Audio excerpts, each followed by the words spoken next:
CUB board meeting for November 13th to order, please. Um, this evening we have Ms. Delaney Davis who would like to come speak to us. And understand we're on a little bit of a clock, so All right. we'll get that clock started as soon as you begin, okay? All right. Thank you, ma'am. Well, thank you guys for having me here tonight. It's a pleasure. My name is Delaney Davis, and I'm a United States Army veteran. And I've been in Anderson County my whole life. Been paying CUB 15 years on time. So, for Praise the the record, Lord. you're welcome. Tonight I'm here about the smart meters.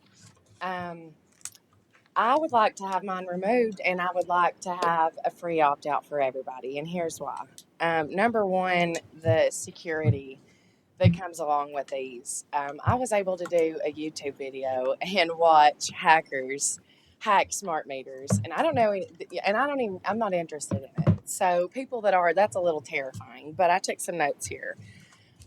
They can get into the meters by remote exploitation of the communication networks, a malware injection, hardware tampering, where they reverse engineer the device to gain access to the network. There are man in the middle attacks, where they can sit near the business or the home, exploiting weak authentication, denial of service attacks to overwhelm the meters.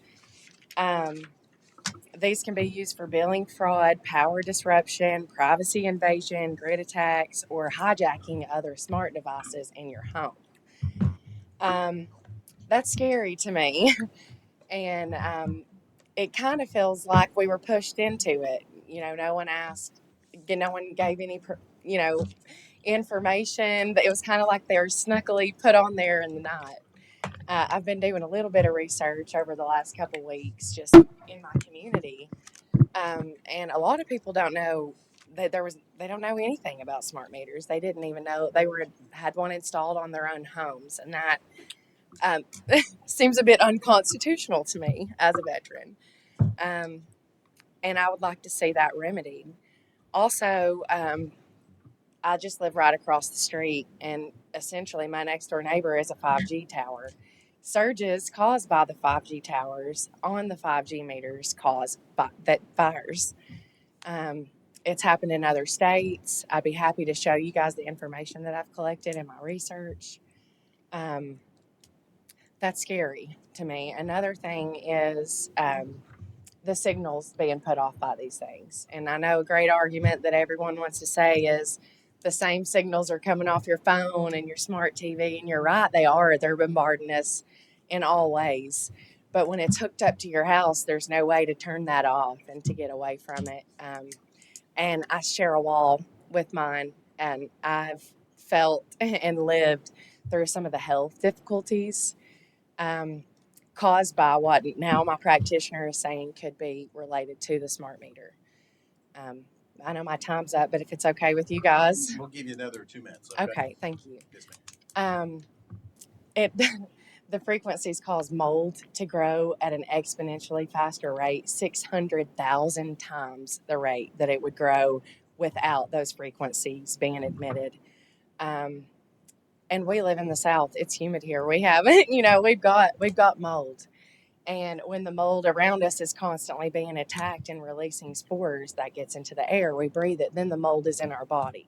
So now not only are the frequencies interacting with the things around us, now the mold that's inside of our body, it can cause a lot of sickness. Um, a lot of other things too. I'm sorry, I'm about the swinging the mic. I'm done it again. Apologize about that. I don't know what to do with my hands. Um, so what I would like to see is what I would like to have done. My purpose and my goal for being here today is I would like to have um, the smart meter removed from my home, and I would like for us to offer. Maybe we don't advertise, but maybe we offer a free opt out for this program. Since it was kind of pushed on us, like I said, it feels like sneakily in the night. I know, that's a bit of an exaggeration, but we weren't told, we weren't offered, we weren't given the opportunity to do our own research or have our own opinions, and it costs a lot of money for us to have those on our home, and I think we ought to have a say so. And I would like for mine to be gone, and for others to have an opportunity to say that they don't want it on their home as well. And that's my goal here today. Mr. Chairman, Yeah, Phil, just real quick. First of all, thank you for your service. Thank you for paying I your mean, taxes. we appreciate you. Appreciate people that will go and serve. That's a huge deal, particularly this week with Veterans Day. That means a lot to all of us. People that go and do that deserve kudos. Okay. Yeah. So, Mr. General Manager, if you want, I would be, and I appreciate even the way you deliver. And I really do that because you have a concern, and because you do, I want to do my best to relieve you of it, and give you some facts that may help you. First of all, I am Vietnam era vet. I was in the first draft, and am proud to serve. And I watch people I know go to Canada, and I forever wrote them off. First off, sneakily in the night, that hurt my feelings. It was front page. What you may be unaware is that we put these meters out in 2005, so we're 20 years down the road, and it was front page in the Courier, when all of that happened, and it was well touted that we were moving to smart meters because one thing went to meter reading, electronic metering. You do that with these smart meters, but what evolved into that is our ability to restore power quickly. It's our ability to assure that the proper voltage is at the house. And back in 2005, when we here studied this, there were two options in metering. One was radio frequency, RF, where the signal comes out through a radio frequency, which I think you're referencing and you're concerned with. And the other was what they call PLC. It's over the line communication, power line communication. So there is no radio frequency with PLC. There is with the RF meter, and many have opted into that. But CUB 25 years ago determined, or 20 years ago, that we didn't want to deal with the radio frequency issue. And we went communication over the power line. So there is zero radio frequency coming out of your meter. So that, I hope, can give you some comfort. You're not dealing with the mold. You're not dealing with the hacking, because you can hack a radio frequency, but you can't hack a power line unless you're on the power line. And that'll come directly right here. So the two issues that you brought up, the health and the ability to hack into this, which gets to other smart stuff and is able to extract other kind of information, that doesn't happen over the power line. So I hope that that's helped you and give you some comfort. Three things: no sneaking in the night, putting these things up. For lack of better words. Yeah, no radio frequency, none whatsoever, and security through communication over the power line. I appreciate you, and I do. I appreciate all of you, actually. I know as public servants, no one says that. Everyone's mad and no one says anything nice. I do appreciate what you're doing. With all due respect, I've done my research, and I've done my research too. And 20 years ago, when they were installed, we didn't have as much information as we do now. Anybody can get on the internet, like I said now, and find out these things and do a deep dive, which I have done and would be happy to prepare. I've actually already started a flyer as an information campaign to get out and get a petition signed if it comes to that. That's what I did with the chickens, so that's what I know to do. I want to feel like it is my home that I pay for. I want to feel safe, and I want to feel like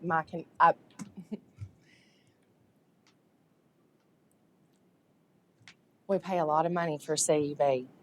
We ought to have a say-so what's on our home. That's all I'm saying. I believe the concern that you raised, have I addressed that? Because if you do, for the information, and I know I would think that you would want to do that, is to make sure that you relayed the proper information. So the deep dive you did on the downside of meters that have radio frequency, there's a lot of upsides to. One would argue with you even if we had radio frequency, I would be arguing with you. There is no credible evidence anywhere. It's so de minimis that that when you go to the FCC, it's all there for you to look at. But we don't have radio frequency, so that wouldn't be an issue. I think that you could tout. We don't want radio frequency in our meters. We don't have any. The other issue is security, because it's over the power line communication. There is no broadcast of any information at all associated with that. And the fact that the system that we've had has been in place for 20 years, and it allows us to make sure that we provide quality voltage at your house, and our ability to determine, when we have to restore power, and that's all of that's combined together. So if you help, and we'll help you to get the facts straight. You can do anything you want, but try really hard to get the facts as they are. So, Ms. Davis, can I ask, would you be open to coming and sitting down with the general manager? Because keys, we want to make sure we get information out accurately, right? And so, if you bring in what you have, and we can, sit down and talk about it, Sure. and the team to kind of understand if there's an IT security risk or if there's a health concern. I think if we could ask you to come in and meet with them directly, the board we kind of let the general manager deal with particularly the technical sides of it. With the board, we have a kind of a board level responsibility. But if you would be open to that, I think that would be helpful, because it's kind of hard to particularly tonight give you enough comfort where you go, okay, yeah, they really knocked it out tonight and explained it. The comfort would be exactly replacing the meter. Would that be? That would keep me away from. You wouldn't have to worry about. Would it be? But just in terms of making sure, at least give you the opportunity to sit down with him and the others, talk about what your concerns are specifically, and see what we can do to help relieve. I would be happy to do that. It just doesn't feel like it would be productive. Okay. I'd be happy to set that up. But I'll be happy to set that up. And we'd be happy to listen to you. I think that's the key. I think for us, we want to take the input. We can, if we have the day that you suggest, hey, here's the concern, here's where I'm sourcing it, then we may be able to provide some additional information that would say, hey, and obviously, we all know sometimes the internet isn't an exact science at times, but that way at least we can at least share what we both have and figure out what we can do next. Yeah. Sorry. And he's our IT guy. He's our board member IT expert. So to some extent. So I'd like to just see the data that you have. I would be happy to sit down. I like that kind of stuff anyway too. So I don't. I didn't want to make this I didn't want this to be my problem. Sure. It's just Sure. now I'm living it, and I'm seeing Sure. the thing. Well, yeah. I just So when you're living it, Yeah. someone says that's not a thing. Then, No, I hear you. Well, and three of us are in the healthcare space here. So we're, I hear what you're saying. okay. Okay. I appreciate No, I that. hear what you're saying. I do. And do you have anything tonight? I just did. This was my first Okay, it's okay. time ever. You're good. No, that's fine. I didn't know. I couldn't get any information on the phone. Okay. No one even told me about this meeting. I had to Okay. get in contact with the mayor, and the mayor told me about it. Okay. There was no one here at this office that was help. I got hung up phones, gaslit, Okay. Well, let's do this. disrespected. That shouldn't happen. We apologize for that. Okay. Let's do this. Let's set up. And Steve wants to be part of that. Vice Chair wants to be part of that. Sure. Greg can handle it. I don't have to be there. We're curious about the information, and then let general manager, and if anybody would like to, we'll figure that out as well. So and if you still don't get what you need, come back to the general manager, come back to us. and Okay, but what I need is the meter off my house and an opt out for everybody, and I'll just keep showing up until I'm making you that promise right now. Okay, I've got my mind set on it. My heart is convicted. I feel like this is what I'm supposed to be doing for myself, for my family, and for my community.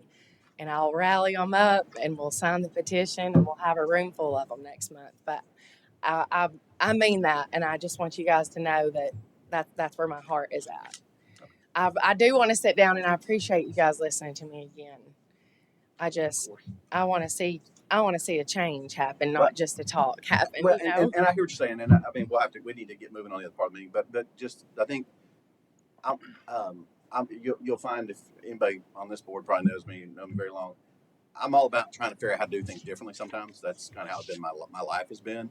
But I also understand change for change's sake isn't necessarily. So I think making sure we understand what your concerns are and then figure out, do you have new information that we don't have? Look, that's why you sit down and talk to people. Because I think you started out with, hey, in today's world, everybody's at each other. Let's sit down and just have a conversation, figure out where we are. And then if you feel like, hey, we didn't answer your questions and we come to an impasse, I mean, that's different. But I'd at least like to sit down, have the conversation, and let's just figure out, is there something we can do to help, both sides understand better where the other one's coming from. And we could maybe get that on the books before the next month's meeting. Oh, yes, ma'am.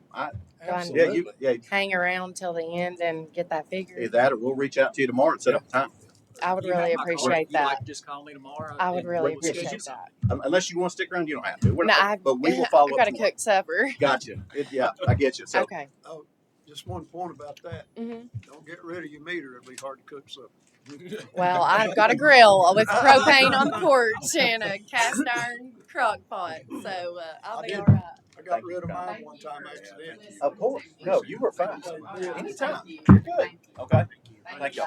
Thank you. It's good meeting you. Take I'll care. be back. I've made a promise. Oh, you feel like you're the person that will be back. So You're good. a chicken crusader in the Clinton area. You can have 6 hens because of me. congratulations. Hey, thank you for coming. Thank you. Thank you for your service. Okay. Thank you, ma'am. All right, guys. Moving on. No other public comment. Let's move to the virtual meeting with CBiz. We have them online. Gentlemen, how are y'all doing? Doing well. Good. How you guys doing? We're doing good. Sorry it took a little bit longer than we thought. Just as a refresher, I think everybody received last month the draft or the report out from CBiz on what information they had found in the report that they brought back to us regarding the general manager's compensation. We wanted to have time for everybody to review that, and then also set up some time to ask any questions that people may have. Do you all feel like we need to ask CBiz to revisit this at all, or do you just would you like to start firing questions? What's the board's pleasure? I'm good with questions. You want to move straight to questions? Is it okay, guys? Okay. Who'd like to open this up? I can. Okay. Mr. Chairman, you sent them the email. Yes, sir. I did send them, Okay. and yes, they have it there. They sent it to them after you sent it to me. Okay. I was just curious the difference. It looks like if you just looking at numbers, the in the 50% range or the 50th percentile, the chairman would have been low in benefits, and if you look at the dollars, it's a difference of about 26,000 from your sources, and staff had come up with, I think, 16,000 in other, almost 17,000, and 70,000 in deferred retirement. Now, in the body of their email, I think they included employee 401k, almost 20,000. I don't think that should be in there, but still, if you subtract that out, where do you all get the data? And then how do the people you get the data from, where do they get that at? Why is there discrepancy on the benefits of looks like it's about 40 grand? So maybe if you could describe to me where you're seeing the discrepancy, like what sources are you comparing? Well, you show under current compensation the benefits of almost, we'll say $27,000 from Correct. your report. Yes. An email was sent to you all from our chairman, and on page, there was an attachment on the back, and staff had put this together for earlier, and they had another column of 16,700, and that included, I think that was the life insurance and vehicle, and then the deferred retirement was the employee 19,800, employer 19,900, and they estimated the pension out. Do you have those documents? Yes. So now I'm tracking with what you're referencing. So when you look at the information, that those attachments are separate and apart from updated data we received from from the organization. So we actually requested 2020 or as updated as we could get. I believe it's either 2024 or 2025 data in most cases, which would have a variance to those original documents, which I believe referenced an earlier date. So that's probably why there's variance, is it's a difference in the years. And so there's a difference with the values associated with those different components of compensation. So in your benefits, you would include a company car, you would include a pension and a 401k match. So the benefits would not include the company car. That would be under perquisites and other reportable compensation. So the benefits would include anything that's employer paid from a insurance perspective. So health, dental, vision, that's company paid portion. It would include the life insurance premium on an annualized basis. It would include the long-term disability that the company pays, annualized cost of that. The employer 401k match, so the portion that Cub is paying, Sure. and then any sort of retirement contributions that Cub is paying as well. And I think there were some other benefits associated with that, or sorry, the other benefits that we receive with the perquisites related to the auto allowance. So the pension would be in that benefit number, the 26,000. That is correct. The 401k match. When the CEO gets both, a 401k match and a pension. Are both of those in that number that you have under current compensation? I am not sure if Tyler, do you know if the pension made it into that number or not, or were we provided the pension number? I believe the answer is no to both, Kevin. Yes, it's no to both. I'm No making to both sure. what? We did Not not included in receive. the number, not provided to us. So the data you get from a third party, I think you listed them on in your packet. They're getting the data from the individual people or the individual groups, correct? Did they just leave the Correct. So they left the pension out? No. So the data that we're receiving for current compensation for your general manager position comes directly from you guys. The market data comes from our sources that are third party generated from employer reported sources. So those are all data sets where employers, other companies have reported in the compensation arrangements for their general managers. And so those are the data points that make up the market data portion. So CUB provides the data for CUB, and then all the other data is bought from the third parties. That's correct. Kevin, can I ask a question? Please. Along the same lines, is pension usually factored into these market surveys? It can be, depending if the employer is paying for it and it's part of the process of looking at total compensation, the answer to that is yes. If it's something that the general manager is deferring money into themselves, then the answer to that would be no. Yeah. So that, based on when I've looked at some of this market data when I was at the lab, it seemed like it was kind of a mix. Some included pension, some didn't include pension, and so kind of when you average the groups, it sort of creates a little bit of a wash with that. But I just wasn't sure if the data sources that y'all had all included it or were kind of mixed. Yeah, to the extent that that's a component that is provided to that general manager, it would be included in the data set. Obviously, not all companies have pensions anymore, so to the extent that they have one, yes. If they don't have one, obviously, then no. Pensions and 401k, they're both are kind of unusual in today's market. Is that right? Having both. I'm not saying Pensions have, yeah, so qualified pension programs. Oh, sorry, go ahead. Pensions and 401k both are not as common as they used to be, probably, right? 401ks are still highly prevalent. The utilization of qualified pension programs has fallen out quite a bit in prevalence. So I'd probably say less than 25 to 30% of organizations still have a qualified pension. Probably greater than 90% have a 401k.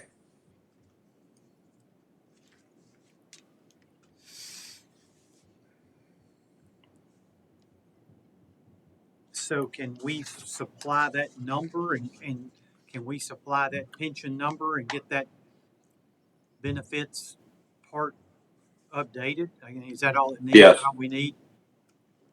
Yes, that's correct. We could reissue with that number included in there. So for purposes of looking at this tonight, we could run the differential, and that way we know what number you're talking about if you have specific questions around market alignment. To that, Thomas, because you and Dusty put those numbers together. There was nothing left off of whatever they asked for, not supplied. No, I believe in where that was in there. I think if you look under that spreadsheet where you asked for that data in the comments section there, it was noted that the general manager participates in the company pension plan, but those numbers are not tracked on an individual employee basis. I think that correct me if that's wrong, but I believe that's exactly what that statement said in there. So it was identified, not to think that we're trying to leave it out. It's just, that's a number that to come up with an exact number was not something that we are privy to. The other factor that goes into that is also because of where the general manager is at in relation to his salary, as far as it's reached and exceeded the IRS compensation limit for that. So it's kind of, his pension is almost capped because of his age, years of service, and compensation. So the increase in that is less than what it would be for somebody else. So defining what that number is probably much less than what the actual total companies Yeah, we do 2% average is on that. 2% a year for 30 years, and that caps it. Is the 40,000 correct in the email you all sent to us though? That is based on just a 12% average company wide. That's what the average. But now, where he sits now today, his has reached the cap, and he's also exceeded that RS limit on that pension. Right. So his probably would be below that. And Steve, you may be more familiar with No, that. I mean, here's my suggestion, because once you get into this high end exact comp stuff, my suggestion is we put Dusty and Todd or whoever needs to feed them the data, let these guys, because this is what they do. Yeah. But I think if it's something that was footnoted but maybe not included in the calculation, we just need to get what it is and then factor it into. Well, it just stuck out because Yeah. that was the part of the total Right. comp It- that was below the 50th percentile, and I just noticed the number was vastly different from the spreadsheet. And I think, and that's part of why we. And that was footnoted there because it's Right. kind I of don't hard think you number made to anything move. wrong. Yeah. I'm just saying. What you looked at, what we provided, that 40,000. The difference is you're dealing with the data that was requested by CBIZ, and you're dealing with 990s, and the 990s look at, part of that is what is the IRS calculated, so it's a value, not a dollar amount, and that's why the difference between life insurance is $9,000, but actual is only $1,100, the actual cost. So what we did when we provided you this original information is every effort to try to get apples and apples, because we don't fill out 990s, but we provided information as if we did fill it out, and we didn't know what to do with the retirement, so we went high instead of going low. And like I said, my suggestion is if y'all are okay with that on that one, let's just get the financial people, because I am not a tax accountant, particularly exec tax accountant. I suggest we put those people together, let them get the data they need, and we can recalculate. So that's okay. Yeah, Better? I'm good with Is that good? If everybody else. We'll coordinate with Dusty after the fact. We'll get all this. If there is any alterations to it, we'll get it adjusted, reissued to you guys, that way you have an accurate report. Good catch, Rob. Y'all don't pay into the pension, right? It's a pure benefit. We do not. Okay. I've got some other questions, but more on a higher level. But just curious, what other questions you I got? was seeing staff's defense and what they provided us before. They even included his match or what he put in, Right. which I I don't think understand. which should be but which should you be do, counted. but that was all trying to match up the Yeah, I nine, understand. Trying the to put 990s. what they I put don't on the think 990, anybody- what box and what column Sure. in 990s. Yeah. Try to be as apples to apples No, comparison as fine. possible. You're fine. You said say that's more. That was it. Jimmy, did you? Have I've got one as far as demographics of these executives. I mean that you got their data from. Is there any? I mean, just to be quite honest, it all boils down to what a budget can afford and what ratepayers can afford and so forth. So I mean, is there any demographic information over any of these that's comparable? I mean, there's 20 jillion ways to look at this, but is demographics a factor in this at all? Well, define demographics. Are we talking about age and tenure of an executive, or? I'm talking about the demographics of our city, of our utilities. So, for instance, if you're in Sugar Land, Texas, Yeah, I think, yeah, if you're outside of Houston in Sugar Land, Texas, and where's that information, or what can you tell us about the geography of the ratepayers? What role did that play? How did you come up with that information? Got it. Okay, so yeah, if you reference page 8 of our report, that's where our demographic information in terms of identification of relevant comparable data comes from. So you can see we really focus in on 3 major factors. One being size of organization. We looked at that from a revenue perspective. So $103 million of revenue. When we kind of think about comparable organizations, we kind of typically think about half of that size to 2x that size would be comparable in terms of organization size. Geography, we started very granular, trying to look just kind of within Clinton, Tennessee, and then we move out to the kind of Tennessee regionally, and then we kind of look at other geographies, call it surrounding states, right? So you're kind of in that general area from a geographical perspective. And then we're trying to look at it from an industry perspective as well, because obviously that is kind of your talent market for your GM. So where else could your GM go from an industry perspective, or not could go, but more likely would go? And that would be kind of your public municipalities, your utilities, or maybe even potentially industries that are tangential to that, right? So kind of civil construction companies, things of that nature. So when you kind of think about it, we're trying to round out all those different factors and narrow down to the comparable data that meets those criteria. Okay. yeah, and I believe, help me out here, but I'm just pulling on comparable data type sources like this. You end up, a lot of this ends up in ranges, right? So they have, maybe 0 to 100 million, you may have 100 to 250, depending on what the data is, but it's all bucketed such that, you can cut it based on revenue, employee basis, et cetera, depending on what particular data you're looking for. And so obviously we wouldn't be comparing to, I would assume CBIZ would not be comparing to, TVA. TVA doesn't need to be in this mix because they're so huge. It's not relevant to what we're trying to compare to. I believe that would be a fair statement. That's correct. Yeah, that's where the size specificity of this whole thing comes into play. Is we're factoring out the outliers, right? We're really focusing in on more size similar organizations. Do you have more, Jim? Steven, do you have any yet? Dave, you have any?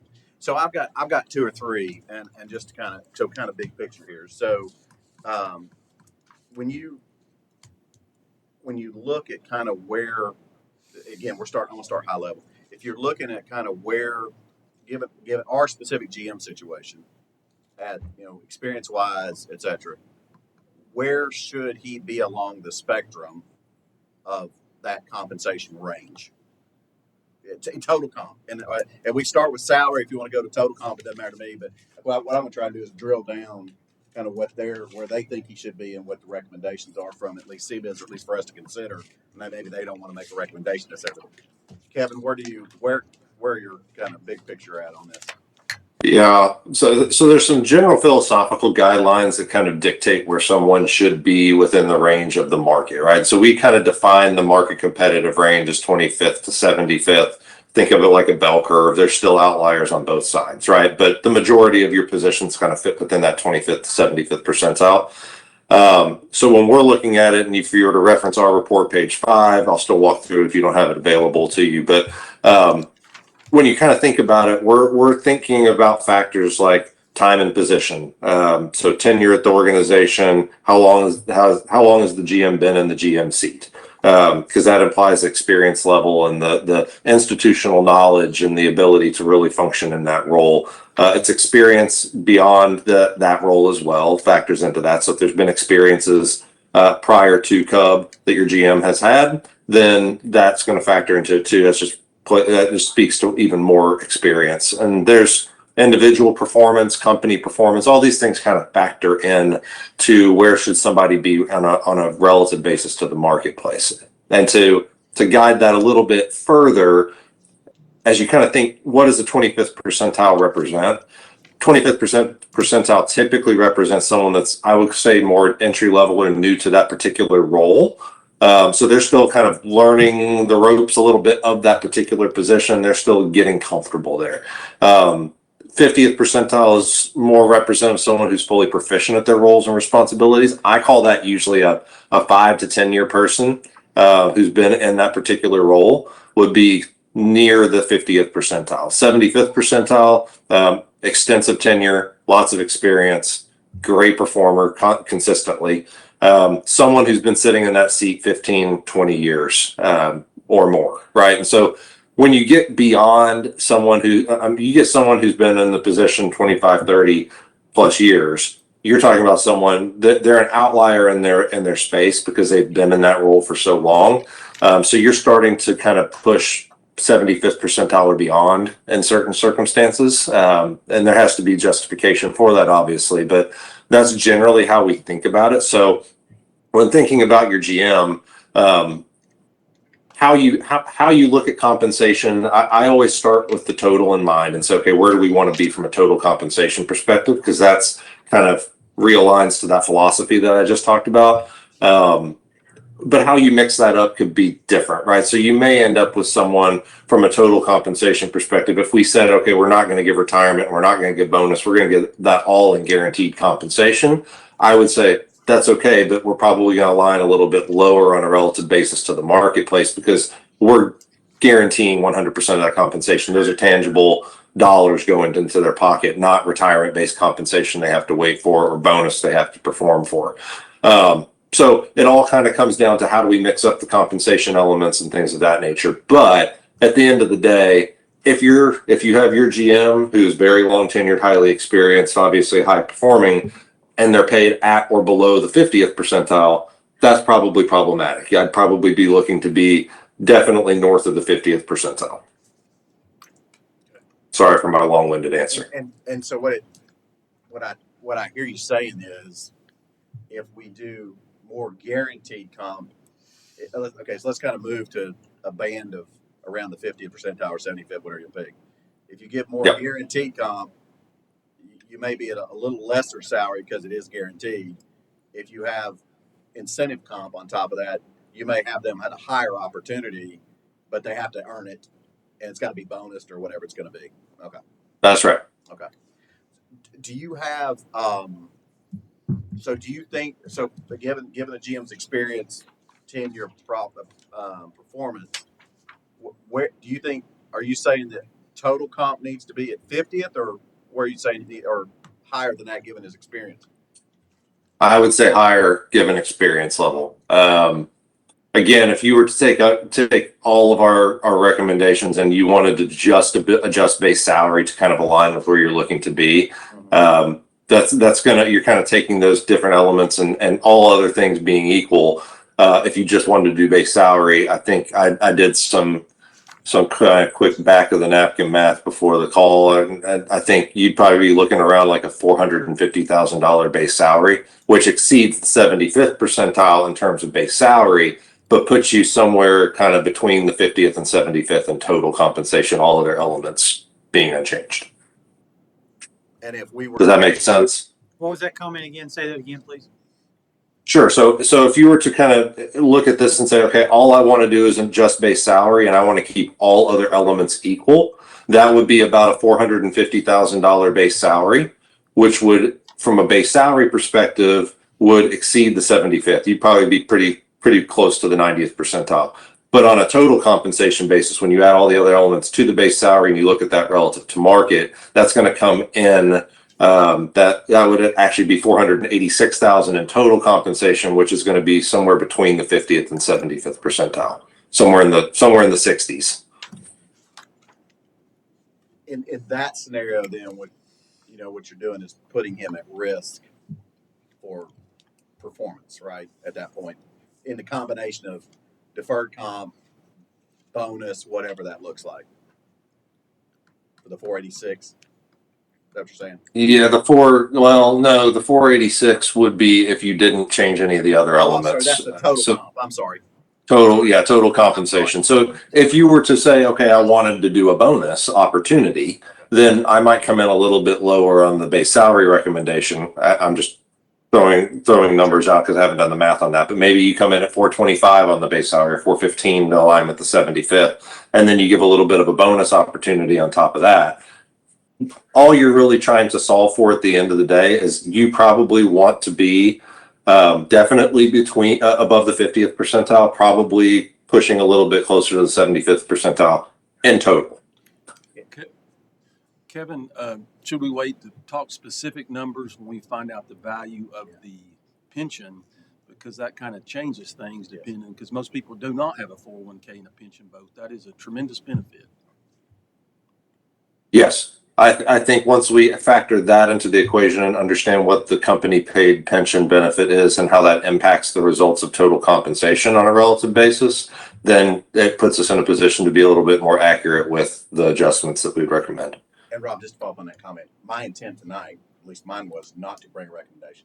Okay. Personally, I wanted us to discuss it, Yeah. understand it, make sure we had our questions out. If we needed something to go back, It's it, about a year away unless there's some sort of bonus stuff. yeah, and yeah, I mean, I think we, so to your point, I wanted us to have this conversation, make sure we got everything out. If you guys said, hey, go off and start having some conversations, then that would bring back a potential recommendation next month. But I wanted us to have everything cleared out here tonight. I mean, and if we need more CBIZ support or guidance, we could use that. So that was just my thinking, but I should have said that up front. I'm sorry.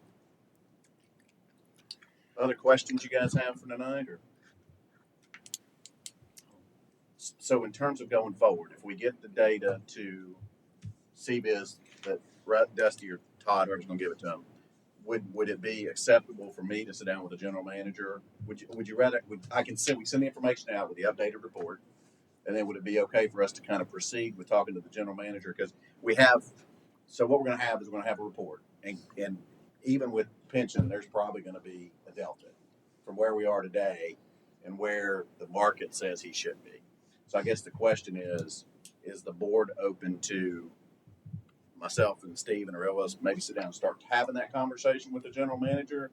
Is that something we feel like to bring back for consideration here, or? It's such an awkward thing because, the way it operates, the general manager's in the room. I know. And so why don't we just all do it together? Okay. I mean, we could theoretically. It's an awkward process, but it is the process. It is the process we have to follow. No, and I was just trying to help do the work offline. But I mean, if we want to back in and have it, do what, sir? That's okay. and I think the other thing. I mean, the challenge is, and I kind of lack in this. I went through a similar situation at work when I first started somewhere. I'll just say somewhere, and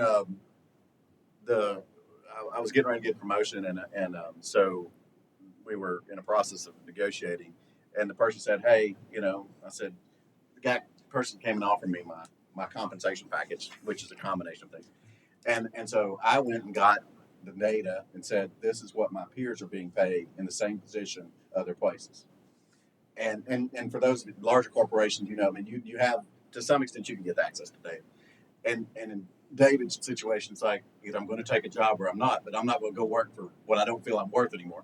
And that's just, you're not going to do that. I don't think But so I went back. And so I've kind of been in a similar position where this data, but the problem is now we got the data out here.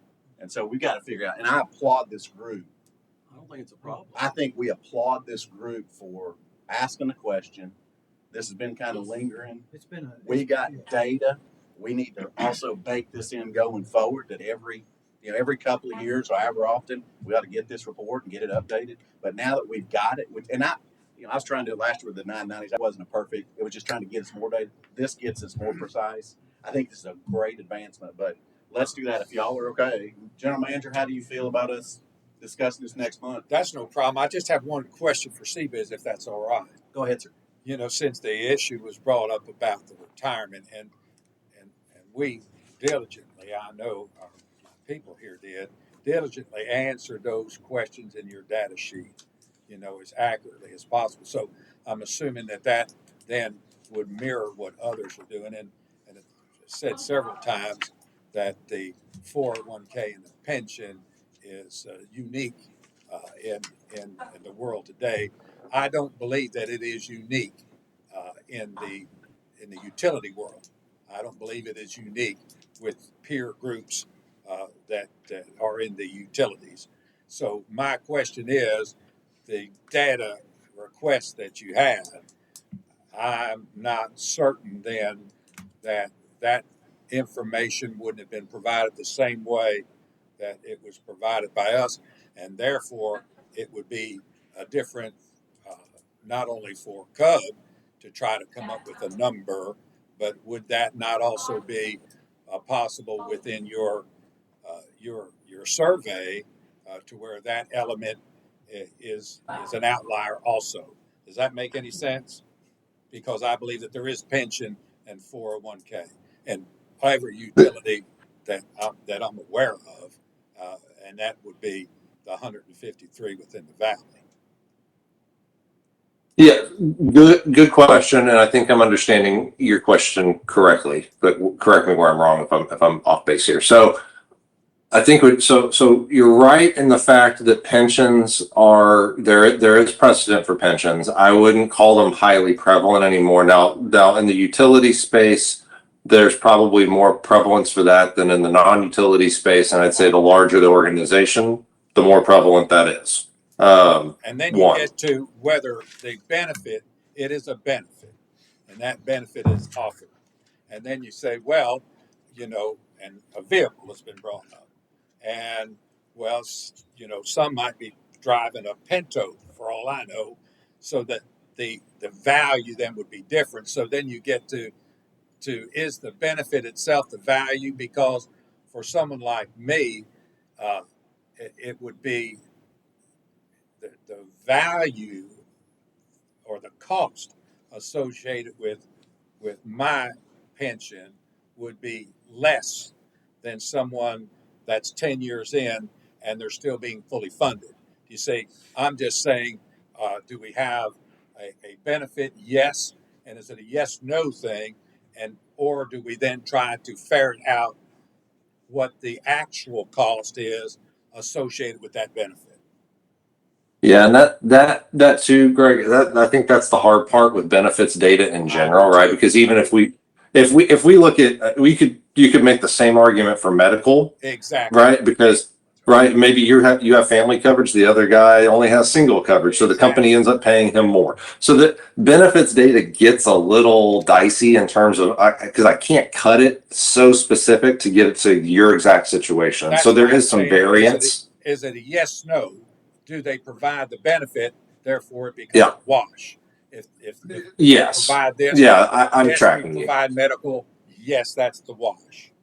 Not And I think too, because our we coverage also for have to look medical at this. is less than others. You say so you get into actual Yeah. costs. I think the challenge here is, and that's the problem with some of this aggregate data at times. It's hard to know what's in and out of everybody's numbers. Exactly. You have these major buckets of Yep. benefits, deferred comp, whatever, and it's just hard to know. Does everybody have the exact same plan? I don't think so. So here's my suggestion: let's get the data put to them that they are requesting. They may have follow up. If it's okay, then I don't know how y'all feel.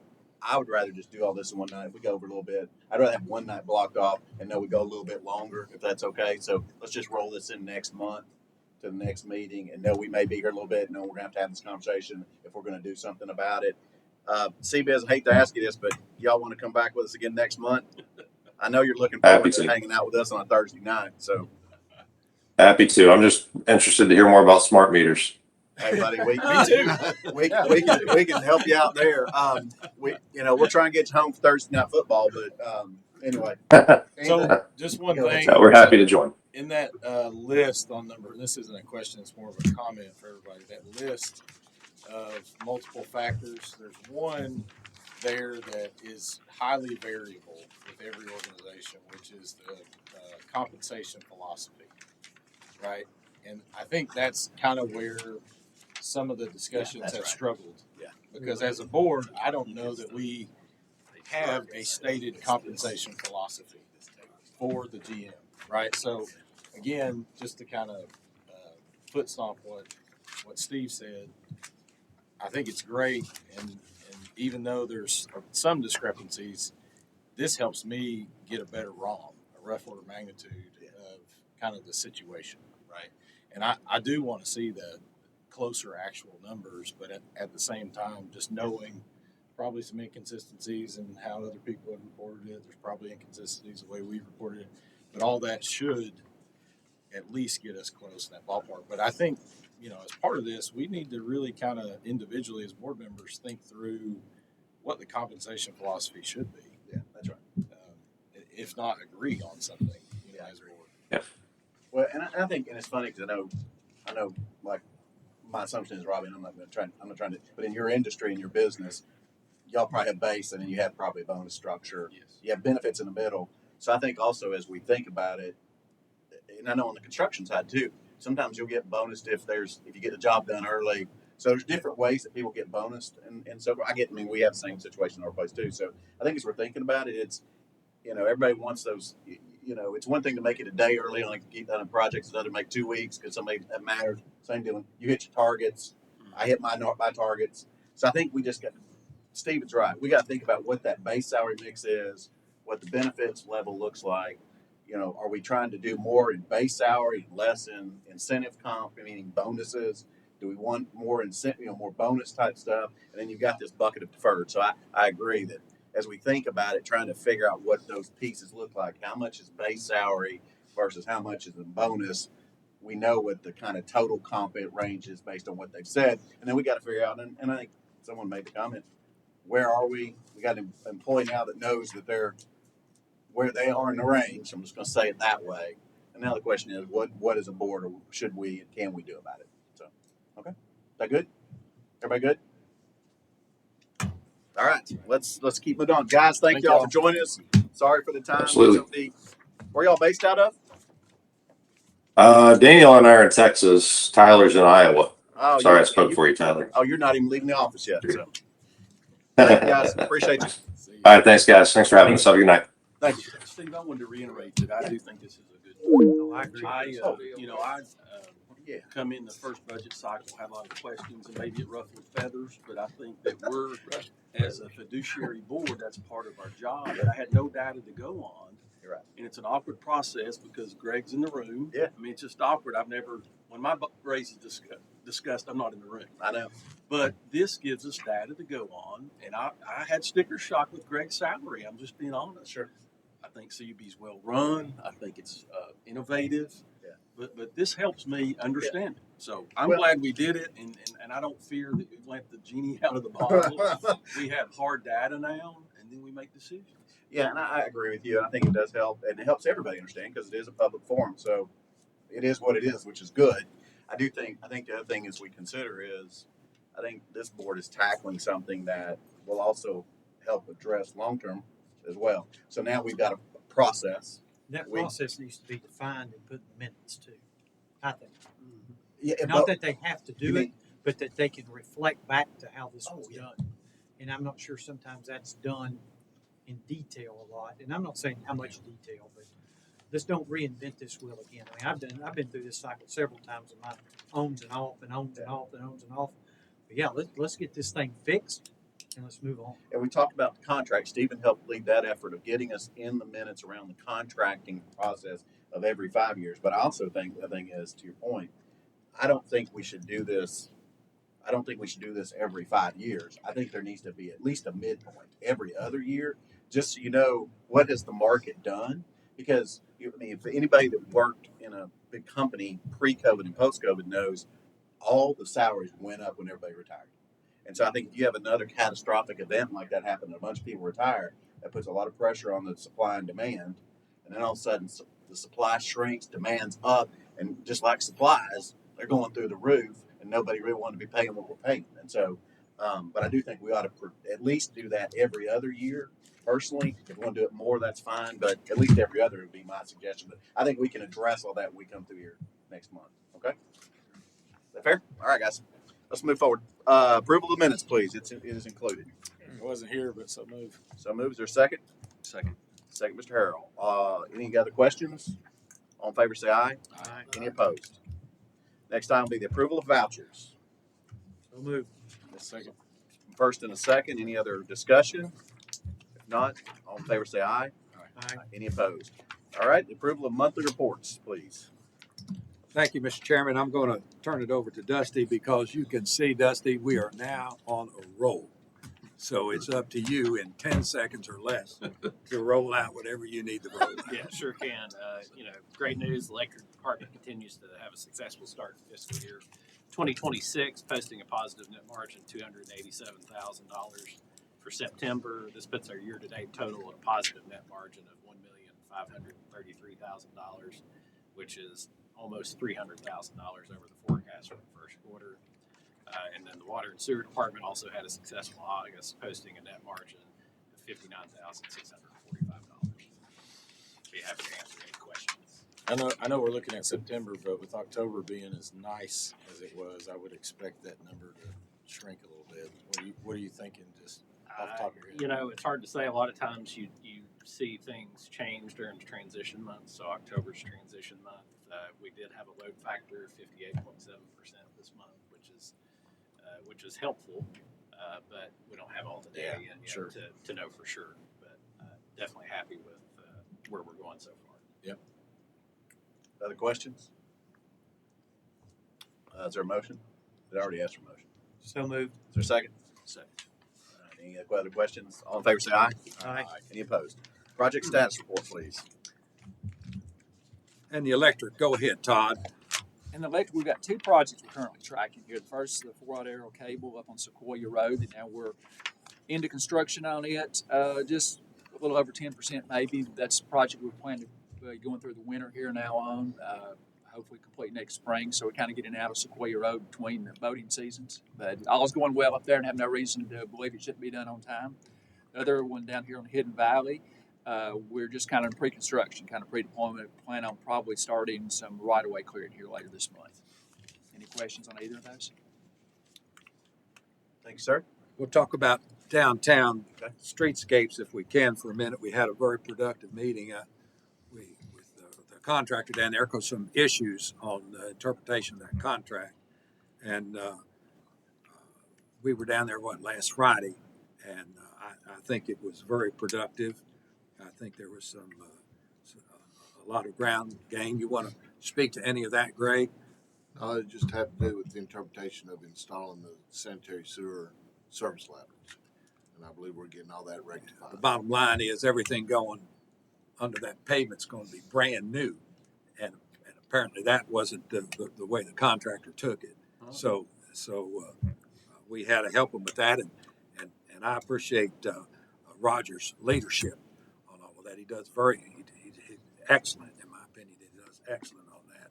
So we had a real good meeting with the contractor, and I think the first thing they had already engaged an attorney, and we've got them off of that hook. And I thought it went really well. And so we were looking forward to, at the end of the day, have this contractor back if we ever need him. That's what we want. That's what we want to do. So it's going well. Sidewalks are going in, and it won't be long before I think Market Street's going to be a jewel for the city. Greg, I was asked at the last meeting, the poles we voted on last time, the decorative poles, and I'm sure we're doing this, they have outlets in them so people can plug in. We have got those engineered, buddy. Okay, I thought we did. Which is what we needed to do in the front end, and we talked with Roger about that. I thought that was the case. And we've got everything that they've asked for. Okay, thank you. So I say this every month, and I'm glad to see a lot of progress, but the communication on the road closures, and I know that's not necessarily CUB's responsibility, it's terrible. I don't know how many roads I've driven down just in the last 2 weeks trying to get my kids to school that are half closed and no signage, no nothing. And I'm not the only one. So just be aware. There's from city council's perspective, we got Rob here, just to help spread that word and I know it's tough with a construction project to really communicate to everybody, but if you can't turn on the road, block the turn lane off. I mean, do something, right? And I'm not beating on you guys at all because I know it's a multi-coordinated project, but man, that school drop-off time is the most stressful time of my day, and it just fires me up every time. So, yeah, I'll probably keep harping on it until it's done. Sound like me on my magnet meals there. Man. Makes you feel any better. I'm way past retirement age and grew up in this town, and I left the city building a while ago. I couldn't figure out how to get to CUB. Am I getting old, or has the city changed that much or grown? It's part of construction, and it's really difficult when you're doing traffic control, closure control, to keep it all a certain way. I mean, those guys are trying to move and get the construction done. And they're Not moving try- quick. Not trying to take up for them, but sometimes you might just set up 2 barricades and you forgot somebody could turn by one of them, and it just happens. Originally, it was gonna be different phases. The downtown merchants wanted it all done at once to get the mess over Yeah. with. Yeah. So we're still, it's just Well, I like can see it. remodeling your house that's gonna You be know, dusty and nasty, but you just. Looking at it from a contractor's perspective, it's a beautiful thing to me. I had a hard time getting here, but I was thinking, man, just wait till all this is done. Yeah, that's right. We had a lot of And- praises too at Yeah. the fall It's just festival. They did some surveys. All these And new they went in and sidewalks, packed the trees. gravels down and we had a lot of good feedback on that. I would It is a mess. I would invite anybody that has construction issues to come to my hospital, the hospital I work at, and try to go down to Alcoa Highway Oh, I and look in know. the back of the Yeah. emergency department. They are doing a good job keeping everything filled, to where you can drive over it and all that kind of stuff. I just noticed they seem like they're doing a good job on all that. It's not Right. rough. Yeah. I mean, we've got some streets not even been worked on. It's rougher. It is a mess. Yeah, I lived in mud for 2 years, It'll work out. remodeling our It'll house, work and I'll out. never Yeah. do that again. I'll That's move before I do all that. All that new infrastructure is what's gonna be so grand, all Oh, yeah. that new sewer I and agree, water, exactly. all those laterals under those So streets. it's going to open up a lot of opportunities for the city for sure. And I don't mean to, say all that just to rain on the parade. It's just, it's frustrating. Yeah, it's frustrating. Anything else on project status? I let's just move. want to praise CUB, the manholes that got fixed. did. Very nice. 61, yeah. Thank you. My wife let up on me a little bit. No, she never noticed it. You might She get hadn't dinner even tonight. noticed it's been fixed. I don't You think. might get dinner tonight, Dave. All right, let's move on to purchase orders, please. We've got the transformer quotation, when we're gonna recommend to the board, that, we purchase these transformers. We went through and cherry picked. It saves us about $4,000 by doing that. We spread the good news around to several companies, but, I'm recommending that the board, approve a purchase order for $115,435 to restock some of our transformers. Any questions on this? Is there a motion? Move. Mr. Crowley? Second. Second, Stevens. Is there any other discussion? All in favor, say aye. Aye. Any opposed? Mr. General Manager, you have any updates? Yes, sir. Well, I've got really two or three quick things. I want to put on your calendars that save the date, because we have our Christmas party coming up Tuesday, December the 2nd. If you wouldn't mind putting that on your calendar, save. It's at noon. It's at the county fair building where we had it last year and the year before. Greg, can I ask a question on that? Yes, sir. So your staff are pretty heavily involved in organizing and kind of serving that last year, right? Or was it No, catering? we Catering have that was catered in, but the staff is 100% involved in making it look good. If there's any way we can help as a board, just to kind of extend our appreciation to employees, let us know. I mean, I'm willing to go serve food if I need to. Well, that's very kind. But I'll share that. Thank you. That's very kind. I'm telling you, Barbie and Laura and that little crew that they've got going there, they could go in business together. They are really that good at that. They love it, and I'm glad that they do. And then they hook Clay good. He's like the little slave, I mean, I'm telling Good you, roll for Clay. he's moving all of that stuff all of the time, and so we give him lunch for that, But I appreciate that. Just a heads up, and local news, you might have seen it. Norris is trying to tackle their infrastructure on their sewer. They've approved a $5 sewer rate hike every 3 months to go into effect until September 2026. That's going to put them about 2.5 times over what residents pay in Clinton for theirs. And I hate it for them. Increase. Increase. It's a big one. It's big, and then of course they got the debt to go with that. That's going to be a challenge. The last thing is it happened this afternoon, which is why I'm going to tell you about it, because it's at 2:13 this afternoon. Our good friends in Oak Ridge were testing in the substation. They were doing some testing, and they apparently they went to ground on that. They closed in and put a ground switch in, and that blew out TVA. And they dropped a lot. They dropped Oak Ridge, and they dropped two. Because of that, TVA dropped two of our subdivision. I mean, our substations, Coalfield and Oliver Springs, went out at 2:13. Flizzr sits there for 60 seconds because it's a TVA outage, and in a minute and 58 seconds, we restored 4,213 of our customers without intervention. That's all because of this Flizzr. So I wanted to share that with you. I think it's great. You know, our good people in Oak Ridge. I love the mayor. They've got a new city manager. I love him. I met the assistant city manager. I loved him too. And I talked to him about their electrical director down there. They've had, in the last 6 years, they've had four, if you want to count the fire chief, who's now standing in for the manager there. And when this most recent manager left, they wanted to go to their operating officer, who was a PE, and he didn't want it, so he left them too. So, but they do have a job opening, you know, and put this in the mix. Their salary range is $128,000 to $167,000. So, I mean, it's a rich opportunity, which is why they're never going to get anybody. And that's why I told the city manager they're going to have to do something about that. Either they're just not making it. So I thought I would share that information. That's why the power went out. And what we do here is why the power went on. Anything else today? Sir Robbie, you got anything? Nope. Jimmy?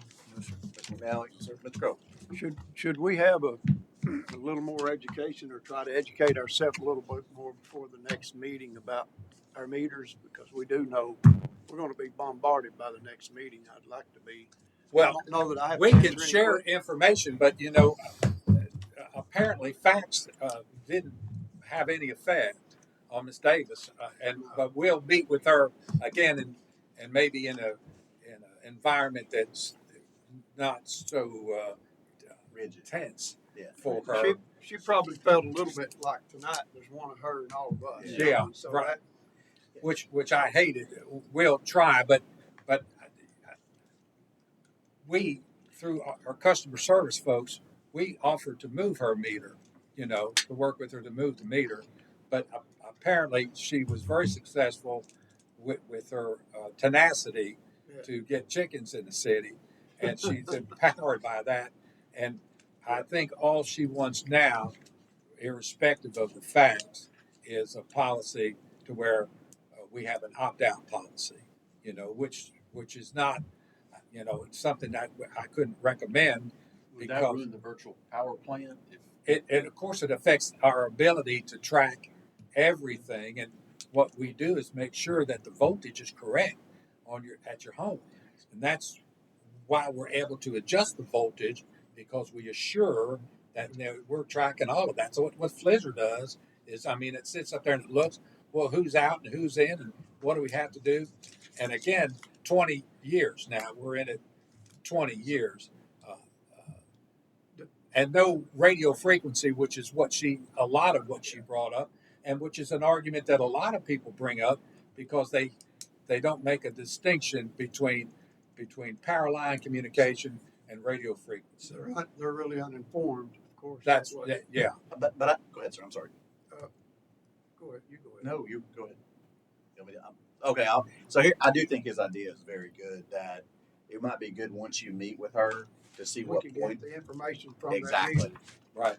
And I'll then do it. distribute- That'd be great, because the points she raised, I think it'd be good for us. Obviously, we defer to you all a lot to answer, but it'd be helpful just to anticipate what may get brought You know, up. there was they tried to do legislation on this it's just a few years ago, to where it would force utilities to get written permission before they put a smart meter in.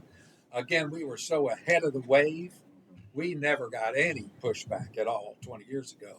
But that legislation failed because it just doesn't make any sense, you know. Yeah, go ahead. So I'm not gonna cost you. with that, with the smart meters, which I'm so ignorant, I apologize, but I know nothing about it. Did that benefit the restoration of power when it's? Oh, absolutely. Because I was just thinking about a minute and 58 seconds, you've got Alder Springs. Right. And Two substations Coalfield back back up, both substations back up in 150. You could not have done that had you had the old. See, because we don't know what we would. You don't know who's Blizzard out. always knows what the voltage is. You know you exactly see? where you're We at know and where what we you can need. pull it from.